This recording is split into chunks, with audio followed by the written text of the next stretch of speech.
প্রিয় দর্শক, আসসালামু আলাইকুম। সবাইকে স্বাগতম জানিয়ে শুরু করছি আমার আজকের পর্ব। আজকে আমি আপনাদের বিকেলে চায়ের সাথে চটজলদি মাত্র 5 মিনিটে তৈরি করা যায় এমন একটি নাস্তার রেসিপি শেয়ার করব। এরকম একটি নাস্তা থাকলে চায়ের সাথে আর কিছুই লাগে না। এই নাস্তাটি তৈরি করে মাস জুড়ে সংরক্ষণ করে খেতে পারবেন। তো চলুন রেসিপিটি দেখে নিচ্ছি। প্রথম একটি মিক্সিং বোলে একটি ডিম ভেঙে দিয়ে দিচ্ছি। দিয়ে দেব হাফ কাপ পরিমাণ চিনি। এখানে চিনিটা আপনাদের স্বাদ অনুযায়ী ব্যবহার করবেন। দিয়ে দেব স্বাদ অনুযায়ী লবণ। এবার হ্যান্ডবিটার দিয়ে ডিমটাকে খুব ভালো করে ফেটিয়ে নিতে হবে। যতক্ষণ পর্যন্ত না চিনিটা ভালো করে গলে যাবে ততক্ষণ পর্যন্ত ডিমটাকে ফেটাতে থাকবো। দিয়ে দেব 1/4 কাপ পরিমাণ সুজি।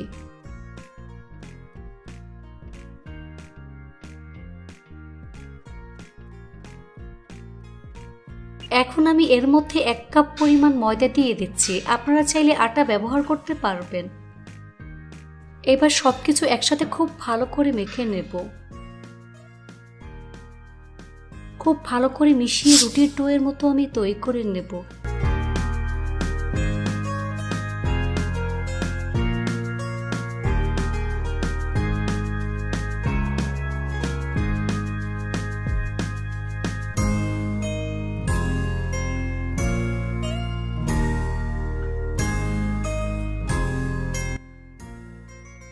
তো আমার ডোটা রেডি হয়ে গিয়েছে।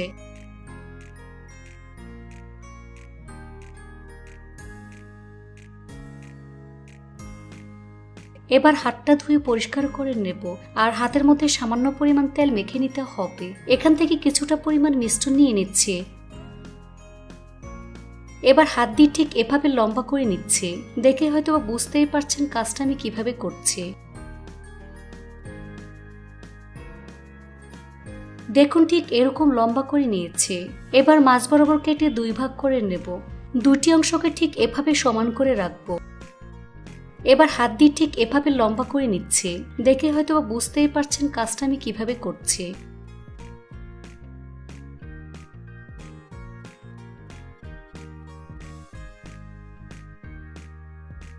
তারপর ছুরি দিয়ে ছোট ছোট করে কেটে নেব। চেষ্টা করবেন সবগুলোকে একই সাইজ করে কেটে নিতে, এতে করে দেখতে সুন্দর লাগবে। এবার এখান থেকে একটি অংশ নিয়ে তারপর হাতের তালুর মধ্যে নিয়ে এভাবে শেপ দিয়ে দিচ্ছি, অর্থাৎ কুল বড়ের মতো আমি শেপ দিয়ে নেব। এভাবে সবগুলো আমি তৈরি করে নেব।